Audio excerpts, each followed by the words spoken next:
Assalamualaikum, apa kabar kakak semuanya? Semoga dalam keadaan sehat selalu, bahagia selalu, panjang umur, dan sukses selalu. Amin ya robbal alamin. Masih bersama saya, Lisna, yang akan melanjutkan cerita dari novel Janji Sang CEO. Dan saya juga minta maaf karena di channel yang ini saya belum bisa setiap hari untuk update ceritanya karena saya masih fokus di channel saya yang satunya, yaitu Lisnako. Dan hari ini saya akan melanjutkan ceritanya. Di cerita sebelumnya, Dylan dan Alicia terjebak dalam perusahaan Sebastian Corps yang tiba-tiba di dalamnya ada kobaran api yang tidak tahu entah dari mana datangnya. Dan pintu gerbangnya juga terkunci, jadi semua karyawan dan kru dari perfilman terjebak di dalam perusahaan. Gimana kisah selanjutnya? Apakah mereka bisa menyelamatkan diri mereka? Langsung saja ke ceritanya. Selamat mendengarkan. Sepertinya kita akan mati di sini, ujar Dylan sambil tersenyum masam. Tapi di dalam tatapannya tak terlihat adanya ketakutan untuk mati. Ketakutan seperti ini tidak akan pernah ada dalam kamusnya, bahkan kematian sekalipun. Di dalam pikirannya, dia merasa mati bersama dengan Alicia sepertinya juga tidak terlalu buruk. Tidak, Alicia menggelengkan kepalanya dengan kuat dan berkata, "Aku masih ada banyak hal yang harus dilakukan, jadi aku tidak boleh mati di sini." Dylan tersedak dalam hatinya dan tanpa ada rasa kecewa yang tak terlukiskan di dalam hatinya. Dia sedang memikirkan untuk mati bersama Alicia, tetapi Alicia malah sama sekali tidak memikirkannya. Dia benar-benar merasa ingin marah kepada seseorang, tetapi dia juga tidak tahu harus marah kepada siapa. Dengan terbatuk kecil, dia bertanya, "Lalu apa yang harus kita lakukan sekarang? Aku sudah mencoba pintu itu, dan kita tidak dapat mendobraknya untuk saat ini. Tetapi ketika orang-orang di luar sudah sampai di sini untuk menyelamatkan kita, mungkin semua orang sudah mati lemas di sini." Alicia menatap program yang tidak bisa dihapus itu, lalu setelah terdiam 2 detik dia berkata, "Minggirlah, aku akan mencobanya." "Kau?" Dylan ingat bahwa Alicia tadi sempat mengatakan bahwa dia memahami sedikit mengenai pemrograman. Apakah Alicia bisa melakukan hal-hal yang tidak bisa dia lakukan? Dylan merasa ragu di dalam hatinya, tetapi dia tetap menyerahkan kursinya kepada Alicia.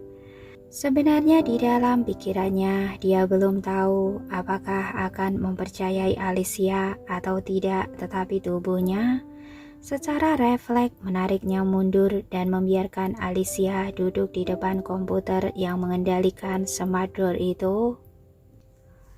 Alicia tidak terburu-buru, dia menarik kursi dan duduk. Dia tidak langsung menangani program itu, tetapi terus mengacak-ngacak isi komputer.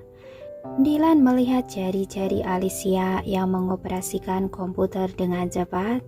Bahkan dia tidak perlu menggunakan mouse dengan kecepatan tangan Alicia, bahkan tampak lebih cepat daripada kecepatan tangannya sendiri.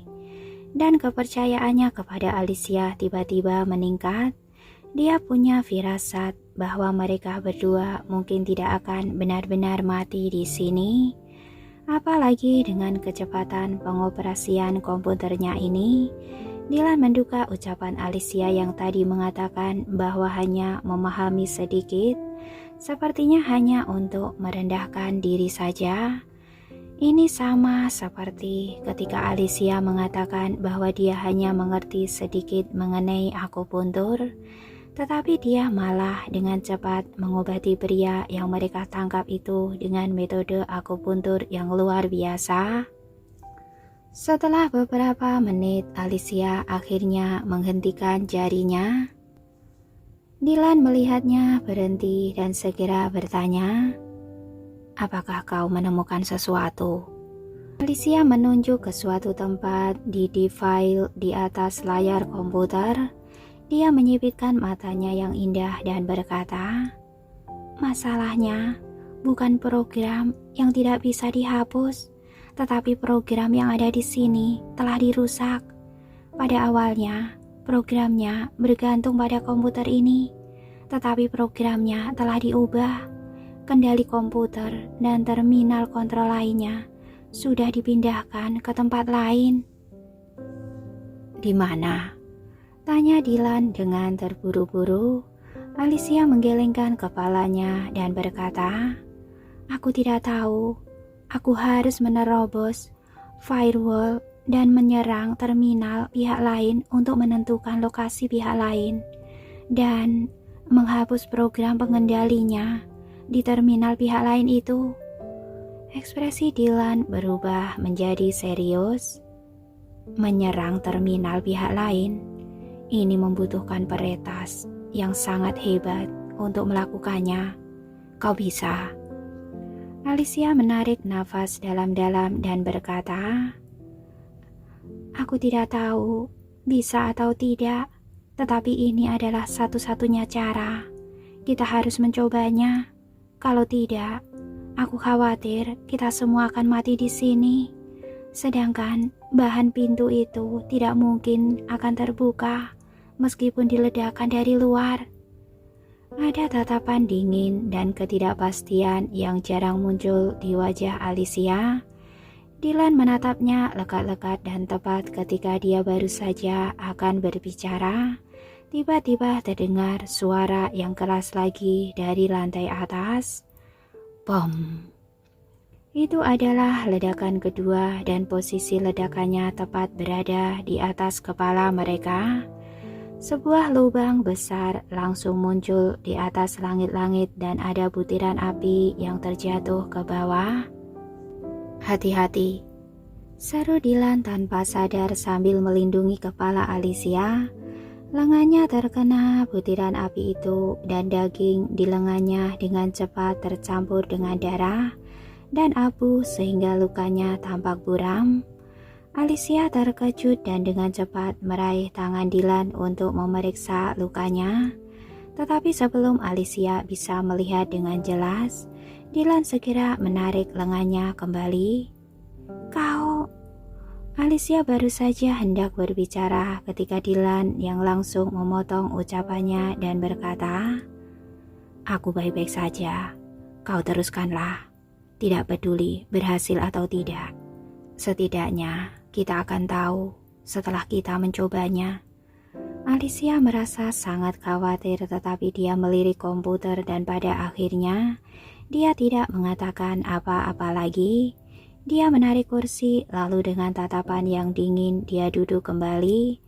Dari atas langit-langit, puing-puing dan butir-butir api terus berjatuhan. Tidak berapa lama lagi ruangan itu pasti akan hancur. Alicia tidak peduli hal lainnya lagi, dia harus segera bergegas. Jika tidak bergegas, maka ruangan ini akan runtuh dan komputernya akan hancur. Dan pada saat itu benar-benar tak ada cara lagi untuk membuka pintunya. Bom! Puing-puing besar lainnya mulai berjatuhan dari atas dan hampir mengenainya. Hanya berjarak sekitar setengah meter dari posisinya sekarang. Alicia seolah-olah tidak sadar dia menggigit bibir bawahnya dengan keras dan jari-jarinya dengan cepat mengoperasikan keyboardnya itu. Seluruh tubuhnya tampak begitu ganas. Dia ingin menyerang terminal pihak lain dan membuka pintu itu. Alicia berusaha melakukan yang terbaik, bahkan jika itu bukan untuk dirinya sendiri, juga dia akan melakukan itu demi sekelompok orang yang berada di bawah sana. Apalagi dia tidak berjuang sendirian. Alicia melirik sekilas dan melihat Dylan yang sedang menutupi kepalanya dengan papan kayu. Jadi dia melanjutkan pekerjaannya dengan fokus dan tanpa membagi perhatiannya lagi. Alicia memusatkan seluruh perhatian dan energinya. Dalam waktu kurang dari 15 menit akhirnya dia berhasil menembus firewall pihak lain. Dan pada saat ini ruangan itu sudah mulai terbakar. Dylan segera berjalan ke jendela dan menarik semua tirai dengan tangannya. Dia menginjak bagian yang terbakar dengan kakinya, lalu menggunakan kain tirai untuk memadamkan satu demi satu tempat lainnya yang terbakar. Tetapi yang paling buruk adalah gara-gara ledakan itu, kobaran api semakin lama semakin besar dan sepertinya api itu sudah tak terbendung lagi. Setelah beberapa saat tubuh Dylan basah dengan keringat di seluruh tubuhnya, seakan-akan dia baru saja direndam di dalam air. Tetapi dia tidak berhenti, dia menyeka keringat di bulu matanya dengan tangannya karena menghalangi penglihatannya dan kemudian melanjutkan usahanya memadamkan api. Dan pada saat ini, akhirnya Alicia berhasil menerobos firewall pihak lain dan dia mulai mencari terminal yang ada di pihak lain tersebut. Tetapi pihak lain sangat licik, dia sengaja memberikan beberapa prosedur penghalang sehingga beberapa kali Alicia tersesat ke terminal yang salah. Dan pada detik ini, api di ruangan itu telah sedikit di luar kendali. Alicia, kita harus cepat, 5 menit lagi. Kalau masih belum berhasil, kita harus pergi. Lantai ini akan segera runtuh. Seru Dylan sambil berusaha terus memadamkan apinya. Wajahnya yang tampan telah ternoda dengan abu yang hitam dan abu-abu. Penampilan aslinya tidak terlalu dapat dikenali lagi. Tetapi meskipun begitu tetap saja sulit menyembunyikan auranya yang kuat. Aura yang sedingin es dan tegas itu seolah-olah mampu melawan dewa api. Alicia menggetakkan giginya dan berkata, 10 menit lagi, beri aku 10 menit lagi, aku pasti akan menemukannya. Tetapi begitu Alicia selesai berbicara, sebuah balok kayu yang terbakar oleh api tiba-tiba jatuh di atas kepalanya. Hati-hati, seru Dylan yang bergegas ke sisi Alicia, tetapi tentu saja sudah terlambat. Untung saja Alicia bereaksi dengan cepat. Dengan cepat dia bangkit dari kursi dan menendang balok yang terbakar itu menjadi terbelah dua dengan tendangan yang sengit dan dingin. Balok itu jatuh ke lantai yang menyebabkan percikan api. Apakah kau baik-baik saja? Dylan yang akhirnya tiba di depannya langsung meraih tangannya dengan cemas dan berkata, kita tidak bisa tinggal di sini lebih lama lagi. Kita harus segera pergi. Tidak, aku sudah hampir selesai. Hanya butuh 10 menit. Alicia menatap tajam ke arah Dylan. Tatapan mata Dylan tampak dingin dan pupil matanya juga memantulkan cahaya api. Dalam keheningan itu, mereka berdua seolah-olah sedang bertarung dengan sengit. Akhirnya Dylan yang tidak tahan dengan tatapan Alicia kemudian berkata, Oke, 10 menit. Kau ingin 10 menit, aku akan memberimu 10 menit itu. Dylan tidak menunda waktu sedetik pun, dia langsung melepaskan mantelnya dan memakaikannya kepada Alicia. Lalu dia berbalik dan berjalan menuju pojokan di mana api itu masih menyala. Dia berusaha terus untuk memadamkan api. Meskipun dia mati di sini, juga dia ingin memberikan dan mempertahankan 10 menit itu untuk Alicia. Alicia menutup hidungnya dan terbatuk-batuk. Lalu dengan cepat dia kembali ke posisinya semula, kemudian melanjutkan mencari terminal yang mengendalikan semador tersebut. Matanya hanya fokus ke layar komputer, meskipun daerah sekitarnya sudah penuh dengan nyala api. Cepat, lebih cepat lagi. Dia tidak boleh mengecewakan kepercayaan Dylan kepadanya. Dia harus bisa membawanya pergi dari sini. Saat Dylan sedang berusaha memadamkan nyala api tersebut, dia terus-menerus melirik Alicia dengan cemas dan mendapati punggungnya yang lurus seperti garis. Cahaya api itu membuat kulitnya yang seputih salju tampak seperti warna keemasan, dan paras wajahnya juga tampak begitu mempesona sehingga membuat orang yang melihatnya tak bisa menahan diri untuk menahan nafas. Tatapan mata Dylan tampak lebih menggelap dan dia menoleh kembali dan terus berusaha memadamkan kobaran apinya. Saat memadamkan api tadi, dia sempat mencoba untuk membuka jendela, tetapi sepertinya jendela itu memang tidak ada engselnya, jadi sama sekali tidak bisa dibuka.